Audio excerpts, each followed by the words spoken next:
Have you ever chatted with your phone, asked it a question like, "What's the weather like today?" Or maybe you've told your smart speaker at home to play your absolute favorite pop song, that friendly voice that answers you back, or the music that starts playing just like magic. Well, guess what, science fans? That's artificial intelligence, or AI, in action. Think about when you watch videos online, or when your telly suggests a new film. Because you watch this, you might like that. How does it know what you might enjoy? That's AI again, it's learning your tastes. It's like a super smart film buff friend. It helps you find new cool things. This technology is all around, making things personal. It might seem like some kind of wizardry, but it's not magic. It's incredible science. It's all about computers and clever programming. These programs can learn from information. They can spot patterns and make smart choices. And understanding it is super exciting. Let's dive in and explore it together. Right then, let's break it down. AI. It stands for artificial intelligence. Let's look at those two words closely. Artificial means it's made by humans. It's not something that grew on a tree, or something that evolved naturally over millions of years. It's designed and built by clever people. People like scientists and engineers. Now for the second word, intelligence. What does it mean to be intelligent? It's about the ability to learn new things. It's about understanding complex ideas. It's about solving tricky problems, and it's about making decisions based on information. Our human brains do this all the time, so put them together. Artificial intelligence, it means we're trying to create machines, or computer programs to be more precise, that can perform tasks that usually need human smarts, things like understanding spoken words, or recognizing faces in photographs. The idea of AI isn't brand new. People have dreamt about thinking machines for ages. Ancient myths have tales of artificial beings. Thinkers and writers imagined intelligent creations. Long before computers even existed, they wondered, could we build something that thinks? This curiosity has been around for centuries. The actual science of AI got started around the 1950s. That's quite a while ago. This was when the first modern computers were being built. They were huge machines filling entire rooms. A group of brilliant scientists gathered. They held a famous meeting called the Dartmouth Workshop. They officially coined the term artificial intelligence, and they started to explore how to make machines intelligent.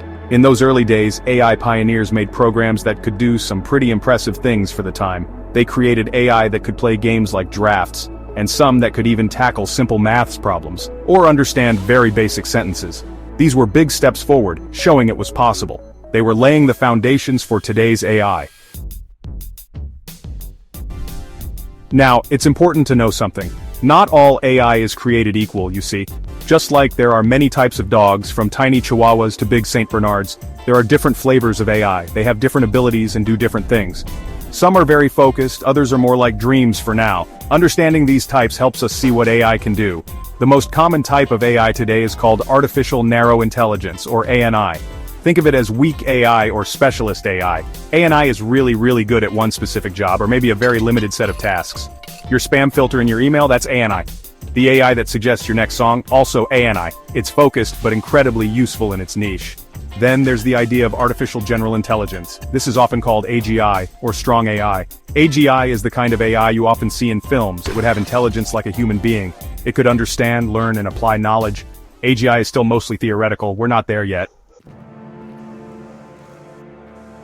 Section 5. Meet the AI agents, your super smart digital helpers. So, we've talked about AI. Now what's an AI agent? It sounds a bit like a secret spy, doesn't it? Well, in a way, AI agents are working for you. Think of an AI agent as a program, a special kind of computer program, that can sense its environment, make decisions, and then act. It's a doer. It takes action. It's your digital helper, getting things done.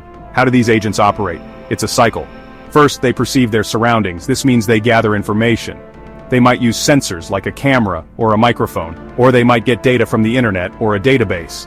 Then, they think. Their AI brain processes this information. They use their algorithms to decide what to do. Finally, they act. They carry out an action. Let's think of some examples. Your smart thermostat at home, that's an AI agent. It senses the room temperature, perceive. It decides if it's too cold or too hot, think. Then it turns the heating or air conditioning on or off, act. Your virtual assistant on your phone is another one. It hears your voice command, perceive. It figures out what you want, think. And then it plays music or sets a reminder, act. Even characters in your favorite video games can be AI agents. The non-player characters, or NPCs. They see where your character is on the screen, perceive. Section 6. How do AI agents get so clever? It's all about learning. So, how do these AI agents become so smart? Do people have to write code for every single possibility? That would take forever. And it wouldn't be very intelligent. The secret ingredient is something called machine learning, or ML for short. This is super important. It's what allows AI agents to learn from experience. Much like you learn from trying things out, they get better over time without new programming for each step. Think about how you learned to tell a cat from a dog. You saw lots of examples when you were little. Your parents might have said, "Look, a doggy," or "That's a kitty." Your brain started to notice patterns. Dogs often bark and have floppy ears. Cats often meow and have pointy ears. Machine learning works in a similar way for AI. Scientists feed the AI agent tons and tons of data. For example, thousands of pictures labeled cat or dog. The AI agent, using its machine learning algorithms, analyzes all this data to find patterns. It learns the features that make something a cat, and the features that make something a dog. It builds its own understanding from the examples. The more data it sees, the better it gets. It's like practicing a musical instrument. The more you practice, the better you play. There are a few main ways these agents learn. One is called supervised learning. That's like learning with flashcards. The AI gets data with labels, like this picture is a cat. Section 7. AI agents in action. Real-world examples of cool tech. AI agents aren't just in our phones or thermostats. They are becoming real-world superstars in many fields. Take healthcare for instance. This is a big one.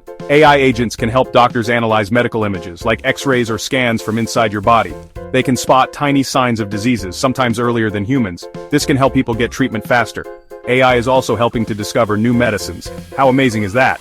These clever agents are also helping our planet.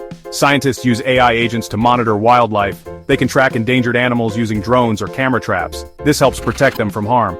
AI can also analyze satellite images to spot deforestation, or predict weather patterns for farmers. This helps us grow food more efficiently, and understand changes to our environment better. Think about your daily life too. AI agents are working behind the scenes. When you use your bank card, AI agents are looking for fraud. They try to spot unusual activity to keep your money safe. In big cities, AI can help manage traffic lights. This makes journeys smoother and reduces traffic jams.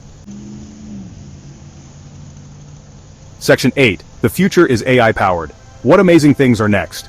The future of AI is incredibly exciting to think about. It's not just about making things a bit faster or easier. AI has the potential to truly transform our world. In ways we are only just starting to imagine, it will likely touch almost every part of our lives, from how we learn to how we work to how we stay healthy. The journey of AI is still in its early chapters, and the next pages are going to be fascinating. Imagine having an AI tutor just for you, one that understands exactly how you learn best. It could explain tricky subjects in a way that clicks. It could adapt to your pace, making learning fun and effective. This kind of personalized education could help everyone, no matter where they live or what their learning style is. AI could also speed up scientific discoveries, helping us find cures for diseases or understand the universe. Think about the big challenges facing our planet. Things like climate change, or making sure everyone has enough food, or stopping the spread of dangerous diseases. AI could be a powerful tool to help us tackle these. It can analyze huge amounts of data about our climate. It can help make farming more sustainable. It can predict outbreaks of illness, so we can respond faster. Section 9. With great AI power comes great responsibility. Thinking about ethics. Now, AI is an incredibly powerful tool, and with great power, as a famous superhero's uncle once said, comes great responsibility. This is so true for AI. Like any tool, AI can be used for amazing good. But we also need to think carefully about how it's used and what impact it has. This is where AI ethics comes in. It's about making sure AI is used wisely and fairly. What do we mean by AI ethics? Well, several things. One is fairness. We need to make sure AI systems don't make biased decisions that are unfair to certain groups of people. Another is accountability. If an AI system makes a mistake, who is responsible? We need to have clear answers. Transparency is also key. We should try to understand how AI systems make their decisions, not just treat them as magic boxes. And of course, privacy. AI often uses data, so protecting personal information is vital. Why is this important for you, young scientists and thinkers? Because you are the generation that will grow up with AI. You will be using it, creating it, and shaping its future. Understanding the ethical questions is just as important as understanding how the technology works. We need people who can think critically about AI.